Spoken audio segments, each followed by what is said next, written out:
آپ 100 مرتبہ کرتے ہیں, 200 مرتبہ کرتے ہیں, ایک تسبیح کرتے ہیں, بعض اوقات لوگ لاکھ دفعہ آیت کریمہ بیٹھ کے کر رہے ہوتے ہیں. تو اب ہمیں تو نہیں پتا کہ اس لاکھ دفعہ سے اللہ تعالیٰ راضی ہوئے ہیں یا نہیں. ویسے اس نے جب کہا ہی نہیں, مانگا ہی نہیں لاکھ دفعہ, تو ہم نے اپنے پاس سے بنا لیا. نہیں, میرے خیال ہے 1.25 لاکھ ہے, شاید میں غلطی کر رہی ہوں. وہ پتہ نہیں 25 اور کس نے بڑھائے ہیں, کس نے اپنے ہاتھ میں قانون لے لیا. خیر, اب یہ ہے کہ ہم تو وہ کر ہی نہیں سکتے, تو ہم اللہ تعالیٰ سے یہ درخواست کرتے ہیں کہ یا رب ہم اتنی تیری تعریف کرنا چاہتے ہیں کہ جس سے تیری رضامندی حاصل ہو جائے, تو خوش ہو جائے.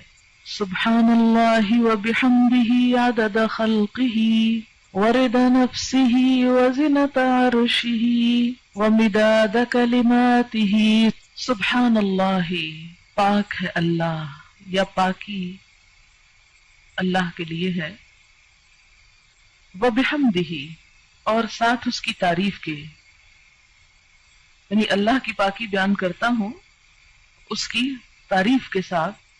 کتنی پاکی بیان کرتا ہوں, کتنی تسبیح کرتا ہوں, عدد, تعداد, گنتی, خلقہ, اس کی مخلوق کی, یعنی جتنی اس کی مخلوق کی تعداد ہے اتنی دفعہ میں اللہ کی تسبیح کر رہا ہوں. تو اب جب ہم تسبیح کرتے ہیں, جیسے تسبیح پڑھتے ہیں دانوں کے اوپر, ہم کہتے ہیں سبحان اللہ سبحان اللہ سبحان اللہ سبحان اللہ, یا انگلیوں کے اوپر پڑھ رہے ہیں آپ, تو ایک وقت میں آپ کتنی دفعہ پڑھ سکتے ہیں؟ مثلا 1 منٹ میں چند دفعہ ہی پڑھیں گے نا. لیکن اگر آپ یہ جملہ بول دیتے ہیں سبحان اللہ وبحمدہ عدد خلقہ, کہ اللہ کی پاکی اس کی تعریف کے ساتھ اتنی مرتبہ جتنی اس کی مخلوق کی تعداد ہے. اور اللہ تعالیٰ کی مخلوق کی تعداد کتنی ہے؟ اللہ تعالیٰ خود فرماتے ہیں وَإِن تَعُدُّوا نِعْمَةَ اللَّهِ لَا تَحْصُوهَا, اگر تم اللہ کی نعمتوں کو گننے لگ جاؤ تم ان کو گن نہیں سکتے, ان کا شمار نہیں کر سکتے. تو ہم تو گن ہی نہیں سکتے. اسی لیے کہتے ہیں نا کہ کما ينبغي لجلال وجهك, جیسی ہونی چاہیے ہم تو کرنے کے قابل ہی نہیں ہیں, ہماری تو زبان اس اہل ہی نہیں.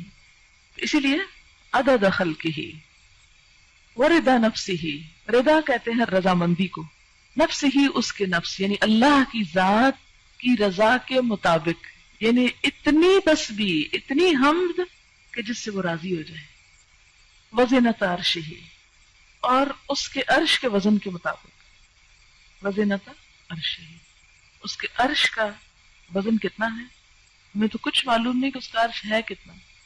امام مالک نے کہا تھا نا کہ اس کے بارے میں سوال بدعت ہے, سوال بھی مت کرو کہ کیسا ہے وہ, ہمیں نہیں معلوم, بس اتنا پتا ہے کہ وہ ہے, کیسا ہے یہ نہیں معلوم. وَمِدَادَ كَلِمَاتِهِ, اور اس کے کلمات کی لکھنے میں جتنی سیاہی درکار ہے. مداد کلماتی, اچھا وہ کتنی درکار؟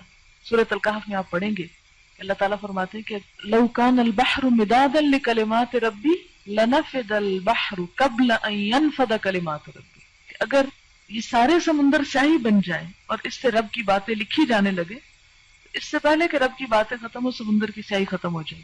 ایک اور جگہ آتا ہے کہ 7 سمندر اور بھی آپ ڈال لیں اور اس کو سیاہی بنا لیں اور لکھنا شروع کر دیں, تو رب کی باتیں ختم نہیں ہو سکتی.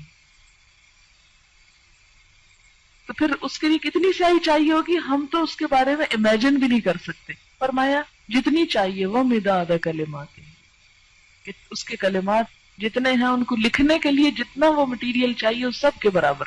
سبحانک اللہم و بحمدک اشہد ان لا الہ الا انت استغفرک و اتوب الیک. السلام علیکم و رحمۃ اللہ وبرکاتہ.